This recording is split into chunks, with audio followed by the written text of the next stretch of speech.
আশা করছি সবাই ভালো ও সুস্থ আছো।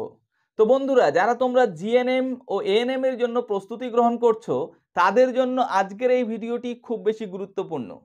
কেননা আজকে প্রথমবারের জন্য জিএনএম ও এএনএম স্পেশাল ক্লাস করাতে যাচ্ছি। তো অবশ্যই ভিডিওটি প্রথম থেকে শেষ পর্যন্ত দেখতে থাকো। হয়তো আমি ঘেমে যেতে পারি, হয়তো আমি ক্লান্ত হয়ে যেতে পারি, কিন্তু আজকে আমরা ক্লাস 10 এর প্রথম থেকে যতদূর সম্ভব আজকে আমরা ছকের সাহায্যে সেগুলোকে শিখে ফেলার চেষ্টা করব। বিশেষ করে আমাদের ক্লাস 10 এর যেগুলো মোটা মোটা পার্ট, যেরকম প্রথমেই চলন নিয়ে কথা বলা হয়েছে, তো এই চলনকে আমরা ছকের সাহায্যে শিখে ফেলার চেষ্টা করব। যেরকম তারপরে হরমোন নিয়ে কথা বলা হয়েছে, সেটাকে আমরা ছকের সাহায্যে শিখে ফেলার চেষ্টা করব। সেটা উদ্ভিদ হরমোনই হোক বা প্রাণী হরমোনই হোক। তো চলো শুরু করা যাক। প্রথমেই আমরা কথা বলবো চলন নিয়ে। আমি যেটা বলছি তোমাদের, যে আমি মোটা মোটা যে পার্টগুলো সেগুলো নিয়ে কথা বলবো। কিছু এর মধ্যে ছাড়া যেতে পারে, ছোট ছোট যেই অংশগুলো আলোচনা করা রয়েছে সেগুলো নিয়ে কথা বলবো না। মোটা মোটা যে পার্টগুলো, প্রথমেই আলোচনা করা হয়েছে চলন নিয়ে। তো চলন জিনিসটা আসলে কি? চলন হচ্ছে কোনো একটা জীবের নড়াচড়া, নড়াচড়াকেই বলা হয় চলন। যেরকম আমি এখানে দাঁড়িয়ে নড়াচড়া করছি, আমার আঙুল নড়াচ্ছি, আমার হাত নাড়াচ্ছি, তো এই নড়াচড়াকেই কি বলা হয়? চলন বলা হয়। আর স্বেচ্ছায় যখন কোনো একটা জীব এক জায়গা থেকে অন্য জায়গায় চলে যায়, তখন সেটাকে গমন বলা হয়। এটা আমরা ছোটবেলা থেকেই পড়ছি, তাই তো? তো আজকে আমরা এই চলনকে প্রকারভেদ করব, যে চলন কত প্রকারের হয়। তো এই চলন মোটামুটি মোটামুটি হচ্ছে 3 প্রকারের হয়। চলন কয় প্রকারের হয়? মোটামুটি 3 প্রকারের। নাম্বার 1, ট্যাকটিক চলন।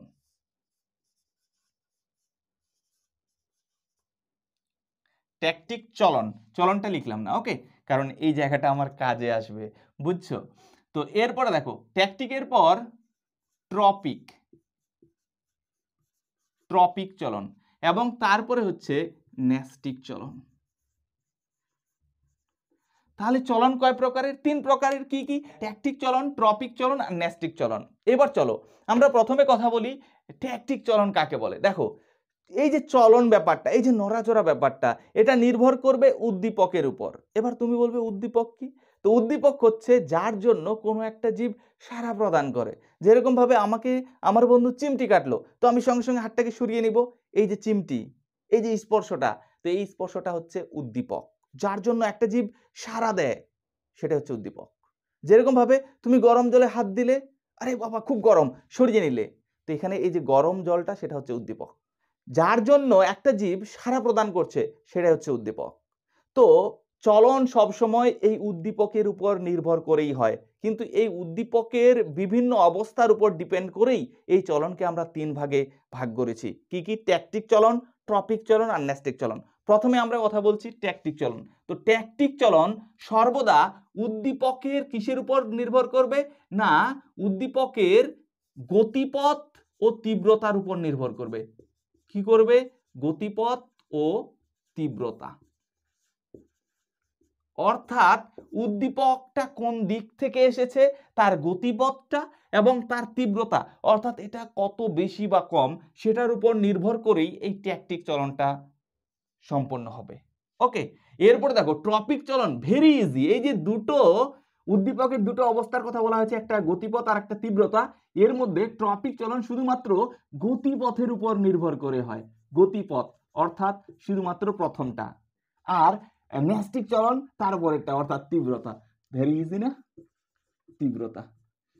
উদ্ভিদের যে চলন উদ্দীপকের গতিপথ ও তীব্রতার উপর নির্ভর করে ঘটে, কিন্তু আমাদের এই যে 2 নম্বরের প্রশ্ন তো আসবে না। 2 নম্বরের প্রশ্ন থাকবে, কিন্তু সেটা হচ্ছে মাল্টিপল চয়েস, তাই না? তো আমরা এখানে কিন্তু সংজ্ঞা জানবো না। এরপরে দেখো, এই যে ট্যাকটিক চলন, এর বেশ কয়েকটা প্রকারভেদ রয়েছে। তো ট্যাকটিক চলনের প্রথম যে প্রকারভেদটা রয়েছে, সেটা হচ্ছে ফটোট্রপিক। ওকে, ফটোট্রপিক বলি কেন ভাই? Tactic, photo tactic. আচ্ছা, এই যে ফোটো কথাটা তোমরা যেখানেই পাবে সেখানেই ফোটো মানে হচ্ছে আলো। ফোটো মানে কি? আলো। তো যখন আলোর গতিপথ এবং তীব্রতার উপর নির্ভর করে কোনো চলন ঘটবে, তখন তাকে ফোটোট্যাকটিক চলন বলবো, তাই তো? তো এরকমটা কোথায় আমরা দেখতে পাই? এরকমটা দেখতে পাই আমরা ক্ল্যামাইডোমোনাস, ক্ল্যামাইডোমোনাস, ভলভক্স ডায়াটম, এই সমস্ত উদ্ভিদের ক্ষেত্রে আমরা ট্যাকটিক চলনটা দেখতে পাই। এটা কি রকম? এটা হচ্ছে, ধরো এখানে একটা পুকুর আছে, এই পুকুরের এত দূর অবধি জল আছে। আচ্ছা, এখানে আমাদের সূর্য মামা আছে, এই সূর্য মামা এখান থেকে আলো ফেলছে, আর এখানে আমাদের এই ক্ল্যামাইডোমোনাস বাবা আছে, ক্ল্যামাইডোমোনাস। ওকে, তো এই যে ক্ল্যামাইডোমোনাস যখন দেখছে যে এই যে জলের স্তরটা বর্ষাকালে আরো বেড়ে গেছে, আরো এত দূর অবধি হয়ে গেছে, উপরে উঠে গেছে, তখনই দেখছে যে আমার তো সালোক সংশ্লেষের জন্য আলো দরকার, তো এই আলো তো খুব বেশি আসছে না, তখন এই কি করবে, এই আলোর দিকে একটু উপরের দিকে উঠে চলে যাবে। তো এই যে স্থান পরিবর্তনটা হচ্ছে, এই সামান্য স্থান পরিবর্তন এবং এই যে চলনটা হচ্ছে, এটাকে আমরা বলবো ফটোট্যাকটিক চলন। ওকে, দেখতে পাচ্ছ কিসের উপর নির্ভর করে হলো? দেখতে পাচ্ছ গতিপথের দিকে ওই দিক থেকে আসছিল, তো ওই দিকে গেছে, এবং কম হচ্ছিল আলোটা, বেশির জন্য ওই দিকে গেছে, তার মানে তীব্রতার উপরে নির্ভর করেও হচ্ছে। তাহলে এই যে দুটো ব্যাপারের উপর নির্ভর করেই আমাদের কিন্তু আমরা দেখলাম ফটোট্যাকটিকটা হচ্ছে। এবং যেহেতু এখানে স্থান পরিবর্তন হলো, তার জন্য এই যে আমরা ট্যাকটিক চলন, আমরা এটাকে বলি যে এখানে সামগ্রিক স্থান পরিবর্তন হয়, বা এটাকে সামগ্রিক চলনও বলা হয়। এটাকে তার জন্য কি বলা হয়? সামগ্রিক চলন, অর্থাৎ এখানে সামগ্রিক স্থান পরিবর্তন হয়ে থাকে, একমাত্র এই চলনের ক্ষেত্রেই স্থান পরিবর্তন করতে পারে। তো আমরা এই সমস্ত উদ্ভিদকে তার জন্য এটাও বলে থাকি যে এরা গমনে সক্ষম উদ্ভিদ। কি কি নাম? একটা হচ্ছে ক্ল্যামাইডোমোনাস, আর একটা হচ্ছে ভলভক্স। ওকে, নেক্সট 2 নাম্বার দেখো, 2 নাম্বার হচ্ছে কেমোট্যাকটিক। 2 নাম্বার হচ্ছে কেমোট্যাকটিক। কেমোট্যাকটিক হচ্ছে যখন, কেমো কথার অর্থ হচ্ছে কেমিক্যাল বা রাসায়নিক পদার্থ, যখন কোনো রাসায়নিক পদার্থর উপর ভিত্তি করে যখন কোনো চলন ঘটবে, তখন সেটাকে আমরা বলবো কেমোট্যাকটিক চলন। এরকম কখন আমরা দেখতে পাই? এরকম দেখতে পাই ফার্নের শুক্রাণু, ফার্নের শুক্রাণু, তোমরা জানো ফার্ন গাছ, তার যে শুক্রাণু, ম্যালিক অ্যাসিডের প্রভাবে তার যে গমন, সেটাকে আমরা বলবো কেমোট্যাকটিক। কারণ কেমিক্যাল জাতীয় পদার্থ, যে অ্যাসিড যেটাকে আমরা কি বললাম, ম্যালিক অ্যাসিড, সেই ম্যালিক অ্যাসিডের প্রভাবে যেহেতু হচ্ছে, তার জন্য আমরা কি বলবো, এটাকে কেমোট্যাকটিক। ওকে, ফাইন, বোঝা গেছে তাহলে এইটুকু, যে যেটাকে আমরা ট্যাকটিক চলন বলছি তার প্রকারভেদগুলো। এরপর চলো আমরা ট্রপিক চলন নিয়ে কথা বলি। ট্রপিক চলন কখন? যখন হচ্ছে উদ্দীপকের গতিপথ, যে কোন দিক থেকে উদ্দীপকটা আসছে সেটার উপর নির্ভর করেই হবে। তো এই যে ট্রপিক চলন, এই ট্রপিক চলন কিন্তু 3 প্রকারের হয়। ট্রপিক চলন কয় প্রকারের? 3 প্রকারের। নাম্বার ওয়ান হচ্ছে phototropic, number 2 geotropic, number 3 hydrotropic. খুব তাড়াতাড়ি আমরা শিখবো, ওকে, কারণ আমাদের বেশ অনেকটা সিলেবাস একসঙ্গে কমপ্লিট করতে হবে। দেখো ফটোট্রপিক, এটা হচ্ছে আলোর প্রভাবে হচ্ছে, কারণ ফটো মানে আলো, তো আলোর তীব্রতার উপর নির্ভর করে যখন হবে, তখন সেটাকে আমরা বলবো ফটোট্রপিক। এবার দেখো আলোর গতিপথ কোন দিক থেকে আসছে সেটার উপরে নির্ভর করে হবে, তাই তো? তো এবার দেখো আমরা যদি একটা গাছকে দেখি, এই জায়গাটা আমরা করে নিই, তাই তো? তো এই যে হচ্ছে গাছটা, এই গাছের যে কাণ্ড, এই কাণ্ড আমরা জানি সূর্য উপরের দিকে আছে, তো এই সূর্যের দিকে যেহেতু যাচ্ছে কাণ্ডের বৃদ্ধিটা, তো এই জন্য এটাকে আমরা কি বলবো, ফটোট্রপিক। আচ্ছা, তো ফটো মানে আলো, আলোর দিকে গতিপথ যেহেতু আলোর দিকে যাচ্ছে, তো এখানে উত্তর হয়ে যাবে আমাদের কিসের? কাণ্ড। কাণ্ডটা হচ্ছে ফটোট্রপিক, কারণ কাণ্ডটাই হচ্ছে আলোর দিকে যাচ্ছে। এরপর দেখো জিওট্রপিক। জিও কথার অর্থ কি? জিও কথার অর্থ হচ্ছে অভিকর্ষজ টান, এটা তোমাকে মনে রাখতে হবে, অভিকর্ষজ টান। তো যখন অভিকর্ষজ টানের দিকে, যখন সেই গতিপথের দিকে যখন হবে, তখন সেটাকে আমরা বলবো জিওট্রপিক। তো এখানে আমরা যদি দেখি যে মূলটা, এই মূলটা কিন্তু নিচের দিকে আসে, অর্থাৎ যেদিকে অভিকর্ষজ টান নিচের দিকে সেদিকে আসে, তাহলে জিওট্রপিকের উদাহরণ কিন্তু আমরা কি দিয়ে দিব? মূল। তাহলে কাণ্ড হচ্ছে ফটোট্রপিক আর মূল হচ্ছে জিওট্রপিক, ভেরি ইজি। এরপর দেখো হাইড্রোট্রপিক। হাইড্রো মানে কি? হাইড্রো মানে জল, তাহলে জলের দিকে যখন হবে, হাইড্রো মানে কি? জল, তাহলে যখন জলের দিকে যখন কোনো চলন হবে, তখন সেটাকে আমরা বলবো, এবং সেটা গতিপথ, যদি সেটা উদ্দীপকের গতিপথের দিকে হয়, তাহলে সেটাকে আমরা বলবো হাইড্রোট্রপিক। এবার দেখো এই যে হাইড্রোট্রপিকের ক্ষেত্রে আমরা মূলটাকে সাধারণত দেখি যে জলের দিকে নামতে, তাহলে এখানেও কিন্তু মূল উত্তর হয়ে যাবে, এখানেও উত্তর হয়ে যাবে মূল, মানে উদাহরণের ক্ষেত্রে। ওকে, তাহলে তোমরা বুঝে গেলে ট্রপিক চলনের যে 3টা ভাগ, একটা ফটো, একটা জিও, একটা হাইড্রো। ফটোট্রপিকের ক্ষেত্রে কাণ্ড, জিওট্রপিকের ক্ষেত্রে মূল, হাইড্রোট্রপিকের ক্ষেত্রেও অর্থাৎ জলের ক্ষেত্রে মূল। এবার সব ক্ষেত্রে কিন্তু জিওট্রপিক এবং হাইড্রোট্রপিকের ক্ষেত্রে তোমরা মূল বলতে পারবে না। কেননা যদি আমি এবার বলে দিই যে একটা সুন্দরী গাছের যে মূল সেটা নিচের দিকে আছে, কিন্তু সেই মূলটা আবার লবণাক্ত মাটির কারণে আবার উপরের দিকে যায়। তো এখানে এই যে মূল, যেটাকে আমরা কি মূল বলি, যেটাকে আমরা শ্বাসমূল বলি, শ্বাসমূল, তো এই শ্বাসমূল জিওট্রপিক না হাইড্রোট্রপিক? তো চলো প্রথমে আমরা দেখি জিওট্রপিক কিনা। তো জিওট্রপিক মানে হচ্ছে অভিকর্ষ টানের দিকে, তো অভিকর্ষ টানের দিকে কি গেছে না উল্টা দিকে উঠে আসছে, তাহলে তো এটা তো জিওট্রপিক এখানে বলতে পারবো না। এই মূলটা তো শ্বাসমূল জিওট্রপিক হবে না, তাই না? উপরের দিকে উঠে আসছে। এবার কি হাইড্রোট্রপিক হবে? হাইড্রো মানে জল, জলের দিকে না, তাহলে এখানে হচ্ছে হাইড্রোট্রপিকও হচ্ছে না। বোঝা গেছে? তাহলে জিওট্রপিকও হচ্ছে না, হাইড্রোট্রপিকও হচ্ছে না, কোনোটাই হচ্ছে না। কিন্তু এরপরেও তাহলে এটা কোন ধরনের চলন? তাহলে আমরা কি এটাকে বলতে পারি যে এটা নেগেটিভ জিওট্রপিক? নেগেটিভ মানে জিওট্রপিক মানে নিচের দিকে, তাহলে উপরের দিকে উঠে আসছে, তাহলে নেগেটিভ জিওট্রপিক। তাহলে এটাকে আমরা কি বলবো? Negative geotropic. আচ্ছা, তুমি এবার বলবে যে হাইড্রোট্রপিক, হাইড্রো তো জল তো নিচের দিকে উপরের দিকে উঠে আসছে, তাহলে এটাকে কি আমরা নেগেটিভ হাইড্রোট্রপিক বলতে পারি? হ্যাঁ, উত্তর হচ্ছে হ্যাঁ, এখানে তুমি নেগেটিভ হাইড্রোট্রপিকও বলতে পারবে। বোঝা গেছে? আচ্ছা, এবার চলো আর একটা ইন্টারেস্টিং এক্সাম্পল দিয়ে আমি শেষ করব। তো নেগেটিভ মানে উল্টা কিন্তু সব জায়গায়, ওকে? তাহলে ফটোট্রপিকেরও কিন্তু দুটো ভাগ রয়েছে। একটাকে আমরা নেগেটিভ জিওট্রপিক বলি, সরি নেগেটিভ ফটোট্রপিক, আর একটাকে পজিটিভ বলি। দেখে নাও, পজিটিভ মানে হচ্ছে আলোর দিকে, তাহলে পজিটিভ, যেহেতু আমরা কাণ্ড একটু আগে বলেছিলাম, তাহলে কাণ্ড হচ্ছে পজিটিভ। আর দেখো তার উল্টা দিকে মূল নিচের দিকে নামছে, তাহলে মূল হচ্ছে নেগেটিভ। তাহলে এখানেও কিন্তু তোমরা এই এক্সাম্পল ব্যবহার করতে পারবে, ওকে? জিওট্রপিক এর ক্ষেত্রে যখন হচ্ছে অভিকর্ষ টানের দিকে হবে তখন সেটা হচ্ছে কি পজিটিভ, আর যখন উপরের দিকে তাহলে নেগেটিভ। যেরকম ভাবে শ্বাসমূল উপরের দিকে উঠছে তাহলে নেগেটিভ জিওট্রপিক, তাহলে এটারও দুটো ভাগ তোমরা করতে পারবে। ঠিক হাইড্রোট্রপিকেরও দুটো ভাগ করতে পারবে, একটা পজিটিভ একটা নেগেটিভ। যদি জলের দিকে যায় তাহলে পজিটিভ, আর যদি উপরের দিকে যায় তাহলে নেগেটিভ। চলো আমরা একটা উদাহরণ নিই, যে একটা এরকম ভাবে কাঠকে আমরা সুতা দ্বারা ঝুলিয়ে রেখেছি, মাটিতে কিন্তু ঠেকে নেই, ঝুলিয়ে রেখেছি। এবার এর মধ্যে কিছু আমরা ছোলা পিন করে দিয়েছি। কিছুদিন পর দেখা গেল এখান থেকে যে মূল সেটা নিচের দিকে নামছে, নামার পর সেটা নিচের দিকে যখন নামলো দেখলো আরে বাবা নিচে তো কিছুই নেই, মাটি টাটি কিছুই নেই, মূল তো মাটির নিচে যাবে। তো তখন সেই নিচের দিকে আর গেল না, নিচের দিকে গেল না, আবার উপরের দিকে উঠে আসলো। এই উপরে উঠে আসলো এর কারণ আমি যেটা আগে বলতে ভুলে গেছি, সেটা হচ্ছে যে এটাকে এই কাঠটা ছিল ভেজানো, তো জলের জন্য আবার উপরের দিকে উঠে আসছে, কারণ মাটির নিচে যাচ্ছিল, মাটি তো নিচে নেই, তো আবার উপরের দিকে উঠে আসলো, কারণ হচ্ছে এই কাঠটা ভেজা ছিল। তো এখানে দেখো, যদি আমি বলি যে এই যে উপরের দিকে মূল উঠে আসলো, তো এটা হচ্ছে জিওট্রপিক না হাইড্রোট্রপিক? তো চলো আমরা দেখি যে জলের দিকে গেছে, যেহেতু জল উপরের দিকে ছিল, তাহলে জলের দিকে গেছে, তাহলে এটা হচ্ছে হাইড্রোট্রপিক এবং এটা হচ্ছে পজিটিভ হাইড্রোট্রপিক, ওকে? আর জিওট্রপিকের ক্ষেত্রে যদি দেখো, তাহলে জিওট্রপিক, জিও মানে নিচের দিকে আসছিল, কিন্তু নিচের দিকে কিছু দিন পর আর আসা বন্ধ করে দিয়েছে, আবার উপরের দিকে গেছে, তাহলে এটা কিন্তু জিওট্রপিকের ক্ষেত্রে মানে পজিটিভ জিওট্রপিক বলবো না, এটাকে আমরা নেগেটিভ জিওট্রপিক বলবো। এটা হচ্ছে নেগেটিভ জিওট্রপিকের উদাহরণ। বোঝা গেছে ব্যাপারটা? চলো এবার হচ্ছে আমরা নেস্টিক চলনে চলে যাচ্ছি। নেস্টিক চলন হচ্ছে তীব্রতার উপর নির্ভর করবে অবশ্যই, এবং এই যে নেস্টিক চলন এর বেশ কয়েকটা প্রকারভেদ রয়েছে। প্রকারভেদগুলোকে আমরা নিচের দিকে লিখি। একটা হচ্ছে ফোটো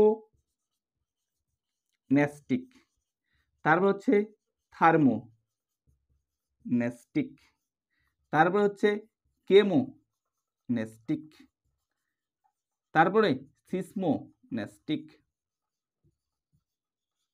ওকে?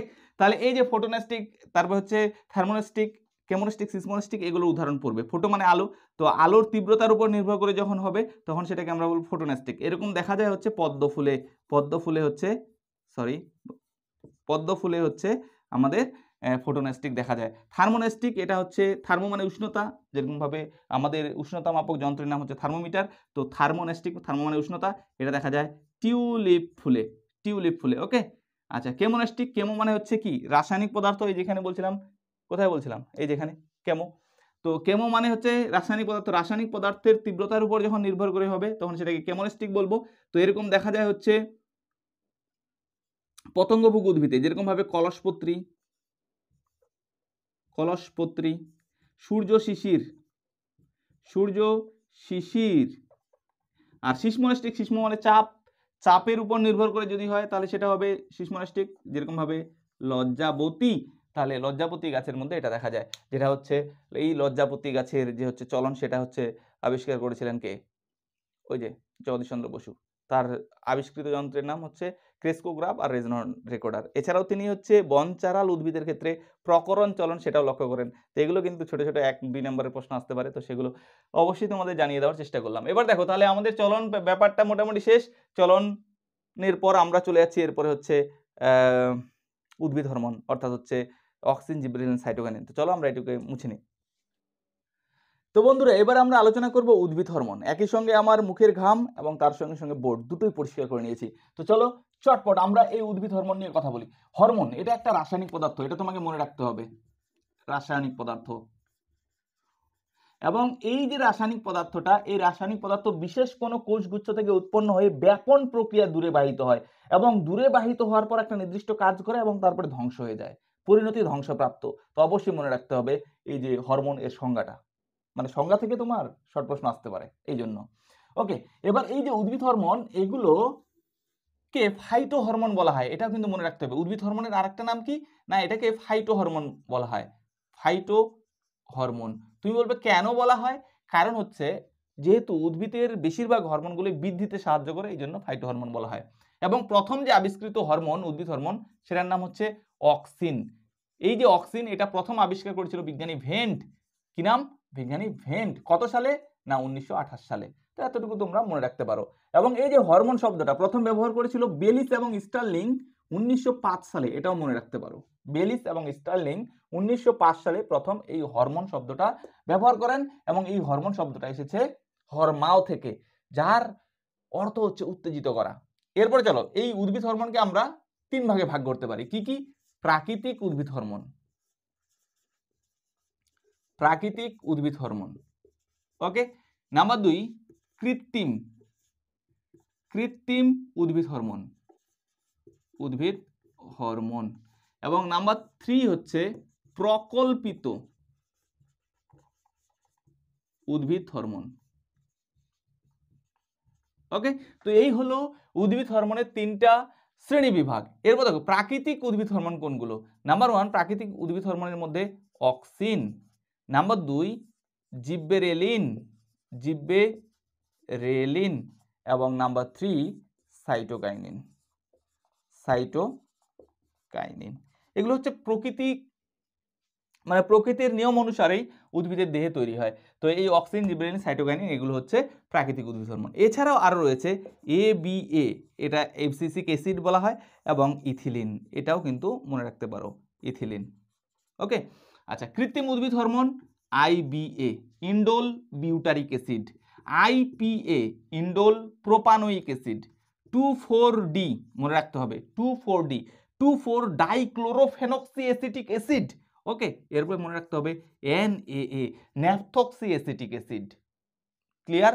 তাহলে IBA indole butyric acid, IPA indole propanoic acid, two four dichlorophenoxy acetic acid. Okay, এবং NaA ন্যাপথক্সি অ্যাসিটিক অ্যাসিড, এইটুকু মনে রাখতে হবে। এরপর দেখো প্রকল্পিত উদ্ভিদ হরমোন মনে রাখতে হবে ফ্লোরিজেন, ফ্লোরিজেন, এবং মনে রাখতে হবে ভার্নালিন, ভার্নালিন।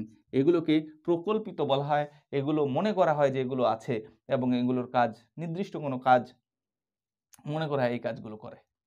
যেরকম ভাবে এই যে ফ্লোরিজেন, এটা মনে করা হয় ফুল ফোটাতে সাহায্য করে, ফুল ফোটাতে সাহায্য করে। ওকে, আচ্ছা চলে আসো প্রথম থেকে আমরা শুরু করি। অক্সিন, এই যে অক্সিন এর কাজ কি?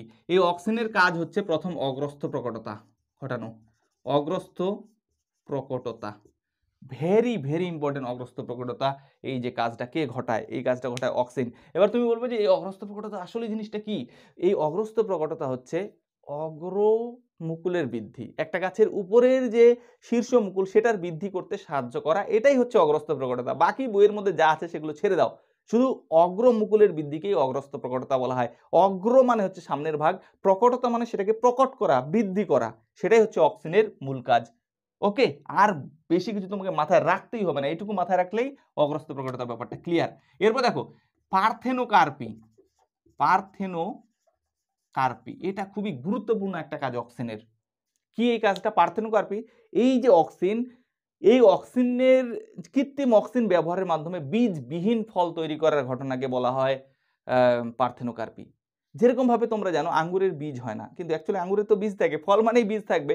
তো আঙ্গুরের বীজ হয় না কেন? অ্যাকচুয়ালি আঙ্গুর ওই যে কৃত্রিম অক্সিন প্রয়োগের মাধ্যমে তৈরি করা হচ্ছে, এই জন্য আঙ্গুরের বীজ নেই, বীজবিহীন ফল। এরপরে তোমরা এরপরেই পেয়ে যাবে তরমুজ, পেয়ারা, পেঁপে, এগুলো চলে আসবে কিছুদিনের মধ্যে, যার মধ্যে বীজ থাকবে না। ওকে, তো বীজবিহীন ফল তৈরি করার প্রক্রিয়াকে বলা হয় পার্থেনোকার্পি। এরপরে দেখো এই যে অক্সিন, এর আরেকটা নাম রয়েছে, একে বলা হয় IAA, ইন্ডোল অ্যাসিটিক অ্যাসিড। এটাও কিন্তু মনে রাখবে। আচ্ছা চলো, অগ্রাস্ত প্রকারতা, পার্থেনোকার্পি। এরপরে মনে রাখবে কোষ বিভাজন, কোষ বিভাজনে সাহায্য করে। এছাড়াও ফলের বৃদ্ধিতে সাহায্য করে, অনেক কাজ রয়েছে, এইটুকু মনে রাখো, এগুলো থেকেই সাধারণত প্রশ্ন দিয়ে থাকে। এরপর দেখো জিব্বেরেলিন। এই যে জিব্বেরেলিন, এর আরেকটা নাম হচ্ছে GA, gibberellic acid. Gibberellic acid, এই নামটা মনে রাখতে হবে। আচ্ছা, এর কাজ কি? মনে রাখবে পর্ব মধ্যের বৃদ্ধি। তো পর্ব মধ্য কি? যে একটা গাছ, ওই যে তোমরা বাঁশ গাছ দেখেছো, বাঁশ তো বাঙালির মানে প্রিয় একটা গাছ, তাই তো?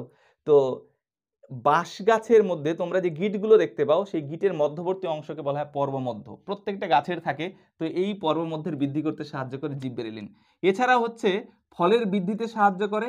আর একটা গুরুত্বপূর্ণ কাজ, বীজের সুপ্তাবস্থা ভঙ্গ করে।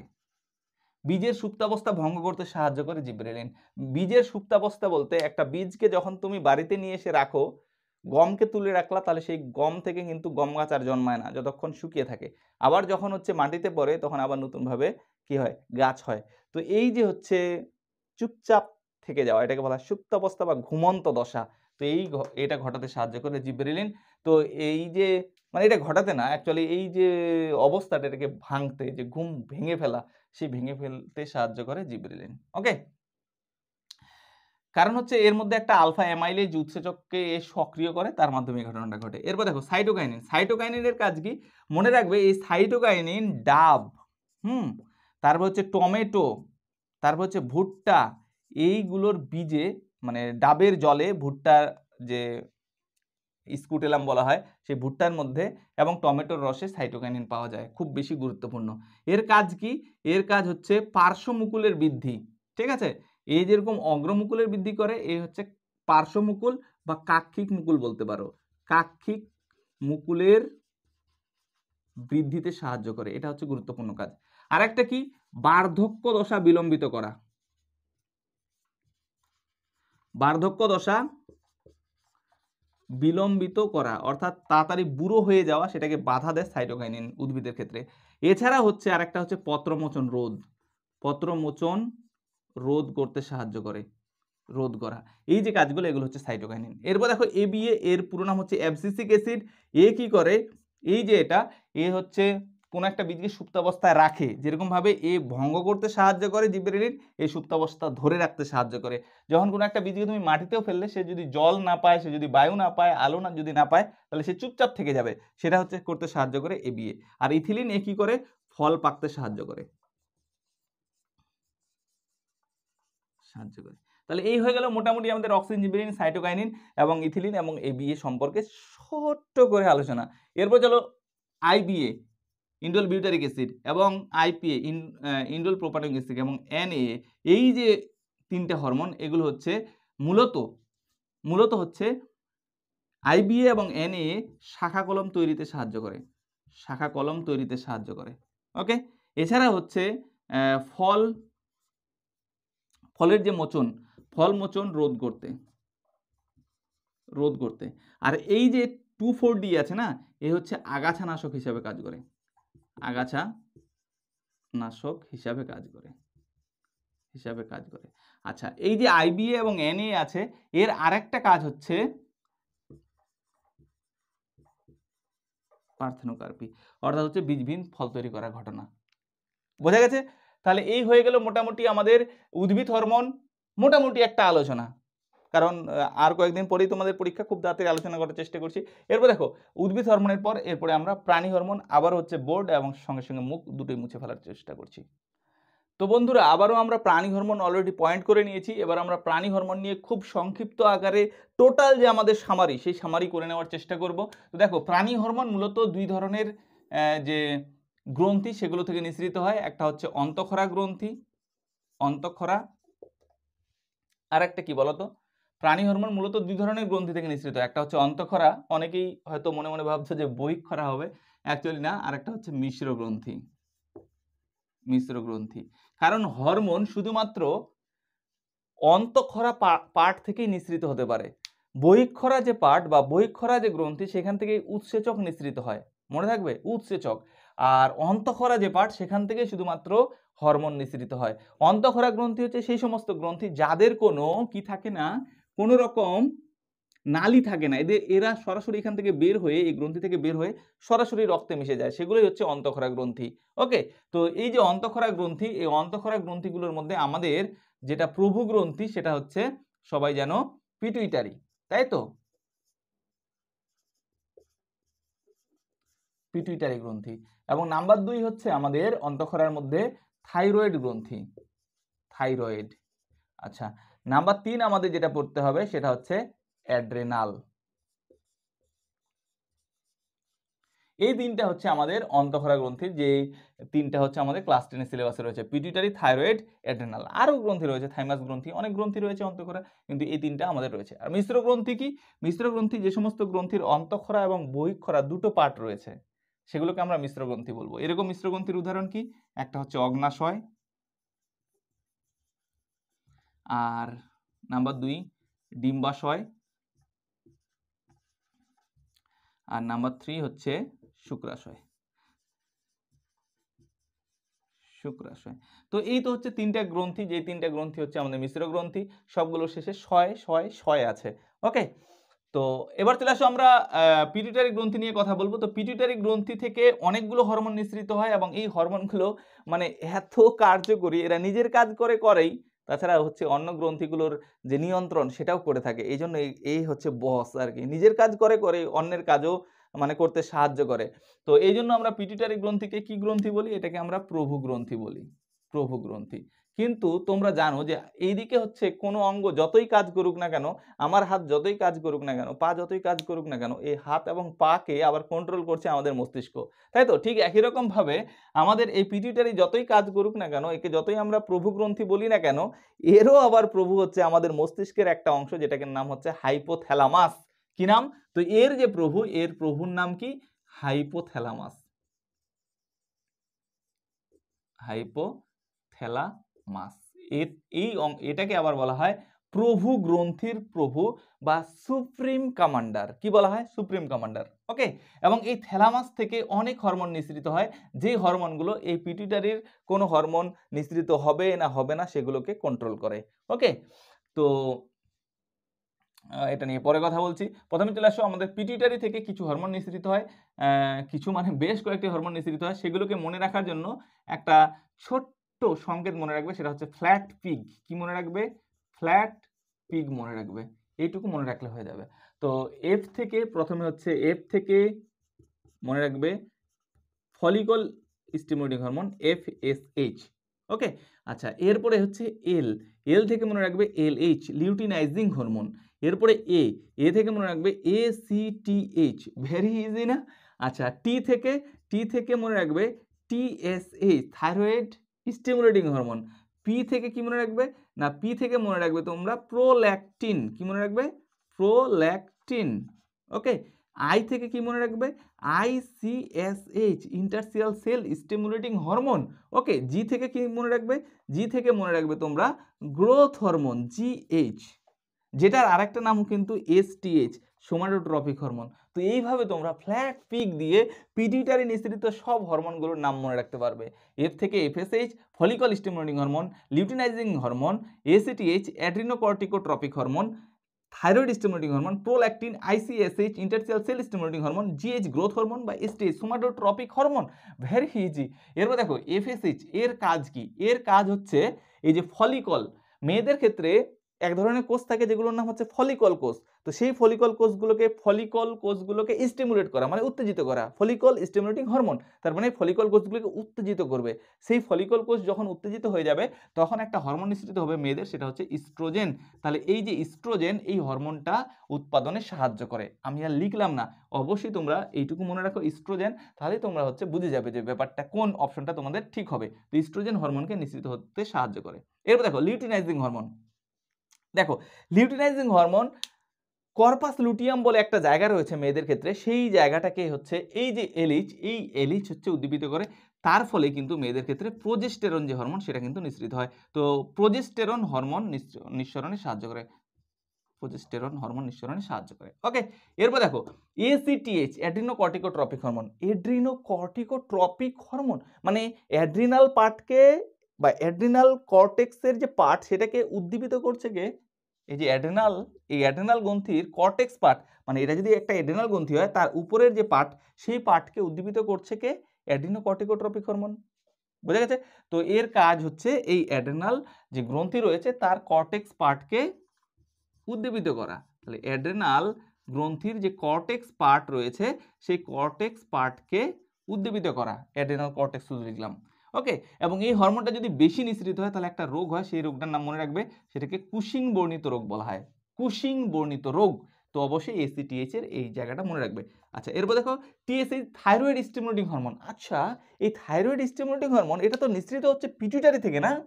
হ্যাঁ, পিটুইটারি থেকেই তো নিঃসৃত হচ্ছে, কিন্তু পিটুইটারি থেকে নিঃসৃত হওয়ার পরেও কি নাম আছে? TSH, thyroid stimulating hormone. মানে এই যে থাইরয়েড গ্রন্থি তাকে স্টিমুলেট করছে। মানে দেখছো বেটা, পিটুইটারি থেকে নিঃসৃত হয়ে থাইরয়েডের নাম নিয়ে আছে। মানে বুঝতে পারছো, থাইরয়েড স্টিমুলেটিং হরমোন মানে থাইরয়েড গ্রন্থিকে উদ্দীপিত করছে। তাহলে তোমরা টিএসএইচ এর কাজ মনে রাখবে যে থাইরয়েডকে উদ্দীপিত করা। আচ্ছা, প্রোল্যাকটিন, এই যে প্রোল্যাকটিন এর কাজ হচ্ছে মায়েদের ক্ষেত্রে দুগ্ধ নিঃসরণ করা। ওকে, আইসিএসএইচ, ইন্টারসিয়াল সেল স্টিমুলেটিং হরমোন। তো ইন্টারসিয়াল সেল এক ধরনের কোষ, যে কোষগুলোকে উদ্দীপিত করা, সেই উদ্দীপিত যে কোষগুলো সেগুলো উদ্দীপিত হলেই একটা হরমোন নিঃসৃত হয় ছেলেদের ক্ষেত্রে, সেটা হচ্ছে টেস্টোস্টেরন। তো এই হরমোনটা উৎপাদনে সাহায্য করে আইসিএসএইচ। আচ্ছা, এরপর চলে আসলো আমাদের একটা গুরুত্বপূর্ণ হরমোন যেটার নাম হচ্ছে জিএইচ, গ্রোথ হরমোন, এসটিএইচ বা সোমাটোট্রপিক হরমোন। এই যে হরমোনটা, এই হরমোনটা মানে কি বলবো, এই হরমোনটার এখন ব্যবসা চলছে ভাই, ব্যবসা চলছে, রমরমিয়ে ব্যবসা চলছে। ইনজেকশন নেওয়া, যেরকম ভাবে ইনসুলিন তোমরা জানো এটা একটা হরমোন যেটা হচ্ছে ডায়াবেটিস রোগীরা নিয়ে থাকে, তো ঠিক একই রকম এই হরমোনটাকেও নেওয়া শুরু হয়ে গেছে। কেউ আর মানে ছোট থাকতে চায় না, সবাই এখন লম্বা হতে চায়। মানে কি হয়ে গেল, সবাই লম্বা হতে চায়। যাক, আমাকে নিতে হয়নি, আমি এমনি থেকে লম্বা। তো যাই হোক, এই যে গ্রোথ হরমোন মানে বুঝতে পারছো কাজটা, বৃদ্ধি হতে সাহায্য করে। বা সোমাটোট্রপিক হরমোন যেটা হচ্ছে বৃদ্ধি হওয়া এ কাজ। কিন্তু ব্যাপারটা হচ্ছে যদি হচ্ছে এটা আমাদের নির্দিষ্ট বয়স, যে বয়সন্ধিকাল, সেই সময় যদি এটা না নিঃসরণ হয় তাহলে কোনো একজন ব্যক্তি সে হচ্ছে বেটেই থেকে যায়, মানে 3 ফুট এরকম আশপাশ হয়। তো এই যে রোগটাকে, এই রোগটাকে বলা হয় বামনত্ব। কি বলা হয়? বামনত্ব। তাহলে এখানে আমি রোগ লিখলাম, কিন্তু এর কাজ তো বুঝতে পারছো, গ্রোথ হরমোন বৃদ্ধিতে সাহায্য করে। কিন্তু যদি ঠিক সময় নিঃসরণ না হয় তাহলে আমাদের বামনত্ব রোগ হবে, অর্থাৎ আমরা ছোট থেকে যাব। কিন্তু সেই সময় যদি বেশি নিঃসরণ হয় তাহলে কি হবে? তাহলে হবে অতিকায়ত্ব, অর্থাৎ হচ্ছে জাইগেন্টিজম। অতিকায়ত্ব বলা হয় বা হচ্ছে জাইগেন্টিজম, এই রোগটা হবে। আর যদি এরকম হয় যে আমাদের 21-22 বছর হয়ে গেছে, অর্থাৎ যখন আর আমাদের বৃদ্ধি হওয়ার কোনো সময় নেই, যখন আর আমাদের বৃদ্ধি হয় না সাধারণত, তখন কিন্তু এই হরমোনটা যদি বেশি নিঃসরণ হয় তখন আমাদের একটা রোগ হয়, সেটার নাম হচ্ছে একক্রোমেগালি। একক্রোমেগালি মানে হচ্ছে আমাদের যে চোয়াল, এগুলো হচ্ছে চওড়া হয়ে যাওয়া, কারণ তখন বৃদ্ধি তো হয় না, কিন্তু এটা নিঃসরণ হচ্ছে যেহেতু, তো আমাদের মানে মুখমণ্ডল চওড়া হয়ে যাবে, গরিলার মতো হয়ে যায়, এই জন্য এটাকে গরিলা দশাও বলা হয়। তো আশা করছি যে পিটুইটারি নিঃসৃত হরমোনগুলো সবগুলোর কাজ তোমরা বুঝে গেছো। এরপরে আমরা থাইরয়েড নিঃসৃত হরমোন নিয়ে বলবো। থাইরয়েড থেকে যে হরমোনটা নিঃসৃত হয়, আচ্ছা এগুলো তো অন্তঃক্ষরা যে পিটুইটারি পার্ট সেখান থেকে নিঃসৃত হয়। এছাড়া হচ্ছে পিটুইটারির পশ্চাৎ পিটুইটারি থেকে আরও কিন্তু দুটো হরমোন নিঃসৃত হয়, সেটাও মনে রাখো। একটা হচ্ছে এডিএইচ, পশ্চাৎ পিটুইটারি থেকে। ওকে, পশ্চাৎ পিটুইটারি থেকে নিঃসৃত হচ্ছে এডিএইচ, এর নাম হচ্ছে অ্যান্টি ডাইউরেটিক হরমোন। এটা হচ্ছে আমাদের মূত্র উৎপাদন, মানে সঠিক মূত্র উৎপাদন করবে। তো এটা মূত্র উৎপাদনের যেইটুকু পরিমাণ সেইটুকু রাখবে। যদি এটা আমাদের কম পরিমাণে আমাদের শরীরে উৎপন্ন হয় তাহলে কিন্তু আমাদের বহুমূত্র হবে, বহুমূত্র বা ডায়াবেটিস ইনসিপিডাস, ওকে, ডায়াবেটিস ইনসিপিডাস, এইটুকু লিখলাম। ডায়াবেটিস তো তোমরা মনে থাকবেই তোমাদের। আরেকটা হচ্ছে অক্সিটোসিন, অক্সিটোসিন যেটাকে লাভ হরমোন বলা হয়, অক্সিটোসিন এটাকে লাভ হরমোন বলা হয়। তো এই যে অক্সিটোসিন, এটা হচ্ছে জরায়ুর, মায়েদের ক্ষেত্রে যখন সন্তান হয় তখন জরায়ুর সংকোচনে সাহায্য করে, সংকোচন ও প্রসারণে সাহায্য করে। তো এই হয়ে গেল অক্সিটোসিন। তো মোটামুটি এই যে দুটো হরমোন আছে, এই দুটো পশ্চাৎ পিটুইটারি, মানে এই যদি পিটুইটারি হয় তো সামনের পার্ট থেকে এগুলো নিঃসৃত হয়, আর পশ্চাৎ পিটুইটারি থেকে এই দুটো নিঃসৃত হয়। আর এই যে পশ্চাৎ পিটুইটারিতে এগুলো নিঃসৃত হয়, এগুলো অ্যাকচুয়ালি হাইপোথ্যালামাস থেকে নিঃসৃত হয়ে পিটুইটারিতে এসে জমা হয়। তাহলে এখান থেকে নিঃসৃত হয়ে পিটুইটারিতে জমা হয়, তো অবশ্যই হাইপোথ্যালামাস নিঃসৃত যদি হরমোন আসে তাহলে তোমরা কিন্তু এডিএইচ আর অক্সিটোসিন কিন্তু লিখে দিতে পারবে, মানে খুব সহজ। ওকে, এরপর দেখো থাইরয়েড, থাইরয়েড থেকে যে হরমোন নিঃসৃত হয় সেটার নাম হচ্ছে থাইরক্সিন, থাইরক্সিন। আর এই থাইরক্সিনকে T4ও বলা হয়। ওকে, আরেকটা হরমোন নিঃসৃত হয় T3। এই যে থাইরক্সিন, এই থাইরক্সিনের কাজ কি? তো এর অনেকগুলো কাজ রয়েছে। এ হচ্ছে আমাদের বিএমআর, এটাকে নিয়ন্ত্রণ করে। 2 নাম্বার হচ্ছে আমাদের যে আরবিসি, এই রেড ব্লাড সেলের পরিণতিতে সাহায্য করে, পরিণতিতে সাহায্য করে। ওকে, আর এই যে থাইরক্সিন এর মূল উপাদান কিন্তু আয়োডিন, অর্থাৎ হচ্ছে আয়োডিনের পরিমাণ যদি ঠিক থাকে তাহলে আমাদের থাইরয়েড গ্রন্থিটা ঠিক থাকে। আর আয়োডিনের পরিমাণ কমে গেলে এ কিন্তু হচ্ছে অনেকটা ফুলে যায়, যেটাকে আমরা গলগণ্ড বা গয়টার বলি। তো থাইরক্সিন যদি আমাদের ঠিকঠাক নিঃসৃত না হয় তাহলে কিন্তু আমাদের কি হবে, গলগণ্ড বা গয়টার হবে। তো এইভাবে কিন্তু তোমরা বিএমআর নিয়ন্ত্রণ, আরবিসি, এছাড়াও শ্বাসক্রিয়ার উপর প্রভাব রয়েছে, এগুলো কিন্তু তোমরা এই থাইরয়েড গ্রন্থির কাজ মনে রাখবে। আচ্ছা, এরপর অ্যাড্রেনাল, অ্যাড্রেনাল গ্রন্থি থেকে যে হরমোনটা নিঃসৃত হয়, আমি একটু উপরে লিখছি, যে হরমোনটা নিঃসৃত হয় সেটার নাম হচ্ছে অ্যাড্রেনালিন, অ্যাড্রেনালিন। এবং নর অ্যাড্রিনালিনও নিঃসৃত হয়। তো তোমরা অ্যাড্রেনালিনটা মনে রাখো। এই অ্যাড্রেনালিন হচ্ছে মূলত হচ্ছে এটাও কিন্তু বিএমআর নিয়ন্ত্রণ করে, মানে বিএমআরকে অ্যাকচুয়ালি বাড়ায়। এছাড়াও আমাদের শ্বাসক্রিয়ার উপর প্রভাব ফেলে, হৃৎপিণ্ডের গতিকে বাড়ায়, হৃৎপিণ্ডের গতিকে, রক্তচাপ বৃদ্ধি করে, হৃৎপিণ্ডের গতি বাড়লে রক্তচাপ বৃদ্ধি হবে। এবং এছাড়াও এটা হচ্ছে আমাদের আবেগের সময় নিঃসৃত হয়, দুঃখ, কান্না, হাসি, হঠাৎ তোমাকে একটা জোক শোনালাম, তুমি হেসে দিলে, তাহলে তখন কিন্তু এই অ্যাড্রেনালিন হরমোন নিঃসৃত হয়েছে। তো এই সমস্ত কারণের জন্য একে জরুরিকালীন হরমোনও বলা হয়। তো আশা করছি এই অ্যাড্রিনালিন সম্পর্কিত ছোট্ট ধারণা তোমাদের ক্লিয়ার হয়েছে। ভিডিওটা অনেক বড় হচ্ছে, এই জন্য খুব তাড়াতাড়ি করছি। এরপর দেখো মিশ্র গ্রন্থির ক্ষেত্রে অগ্নাশয়, এই অগ্নাশয়ের ক্ষেত্রে যেহেতু অন্তঃক্ষরা এবং বহিঃক্ষরা দুটো পার্ট আছে, এই জন্য একে মিশ্র গ্রন্থি বলা হয়। এবং অগ্নাশয়ের বেশ কয়েকটা কোষ রয়েছে, আলফা কোষ রয়েছে, বিটা কোষ রয়েছে, এছাড়া হচ্ছে ডেল্টা কোষ রয়েছে। তো আলফা কোষ থেকে বা অগ্নাশয়ের যে ওই পার্টটার নাম হচ্ছে আইলেটস অফ ল্যাঙ্গারহ্যান্স।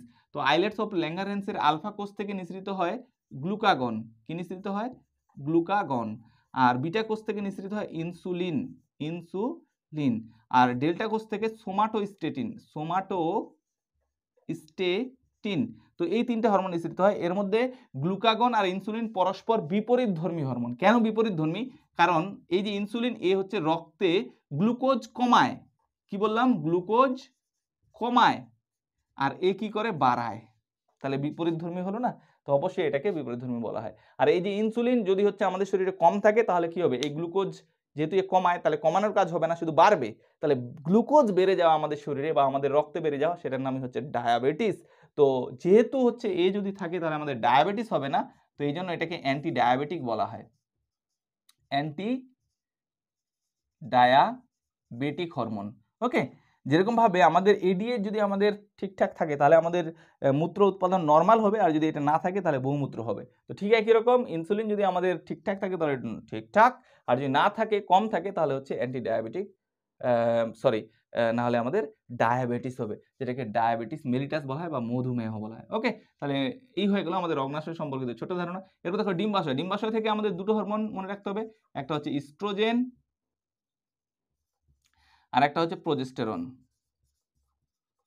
প্রোজেস্টেরন। দেখো এছাড়াও রিল্যাক্সিন নিঃসৃত হয়, যার কাজ হচ্ছে জরায়ুর সংকোচন প্রসারণে সাহায্য করা। এবার দেখো এই যে ইস্ট্রোজেন, এ কি করে, মেয়েদের মেদ জমায়, মেয়েদের মেদ জমায়, প্রোটিন সংশ্লেষ করে, মেয়েদের ঋতুচক্রকে শুরু করে হচ্ছে ইস্ট্রোজেন। ওকে, এবং সেটাকে ঠিকঠাক রাখে হচ্ছে ইস্ট্রোজেন। এছাড়াও স্তন গ্রন্থির বৃদ্ধিতে সাহায্য করে, যৌন যে অঙ্গগুলো সেগুলোর বৃদ্ধিতে সাহায্য করে। তো স্তন গ্রন্থির বৃদ্ধিতেও সাহায্য করে হচ্ছে এই হরমোনটা। এরপর দেখো প্রোজেস্টেরন, প্রোজেস্টেরনের কাজ কি, এ হচ্ছে গর্ভাবস্থা বজায় রাখে, গর্ভাবস্থা বজায় রাখে, অর্থাৎ সন্তান যখন থাকে তখন সেই সন্তানকে ঠিকঠাক রাখা হচ্ছে প্রজেস্টেরন কাজ। এবং এই প্রজেস্টেরন ঋতুচক্রকে বন্ধ করে দেয় তখন যখন হচ্ছে গর্ভাবস্থায় কোনো মহিলা থাকে, তখন ঋতুচক্র বা মাসিক যে ক্রিয়া, যৌনক্রিয়া, সেটাকে হচ্ছে বন্ধ রাখে হচ্ছে প্রজেস্টেরন। আবার যখন সন্তান হয়ে যায় আবার রীতিমতো শুরু হয়ে যায় সেই ক্রিয়াটা, কিন্তু বন্ধ রাখার কাজ এ করে আর চালু রাখার কাজ হচ্ছে ইস্ট্রোজেন করে। That's fine. নেক্সট হচ্ছে শুক্রাশয়। শুক্রাশয় থেকে একটা হরমোন নিঃসৃত হয়, সেটার নাম হচ্ছে টেস্টোস্টেরন। টেস্টোস্টেরন। তো এই যে টেস্টোস্টেরন, এটা ছেলেদের ক্ষেত্রে একাই যথেষ্ট একটা হরমোন, যেই হরমোনটা হচ্ছে কি কাজ করে, আমাদের দাড়ি গোঁফ গজানোর কাজ করে। এছাড়া হচ্ছে আমাদের গলার স্বর ভঙ্গ করতে সাহায্য করে। ভঙ্গ বলতে গলার স্বর আমাদের মোটা আবার কি, মানে ভেঙে ফেলে আমাদের স্বরকে। এরপরে দেখো আমাদের যে পেশি শক্ত করতে সাহায্য করে।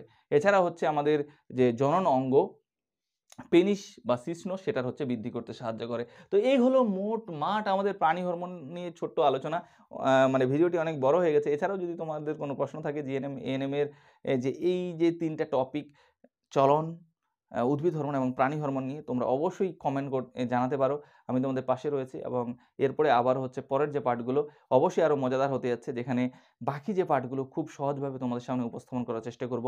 তো দেখা হচ্ছে পরের ভিডিওতে। ততক্ষণ সবাই ভালো থেকো এবং সুস্থ থেকো।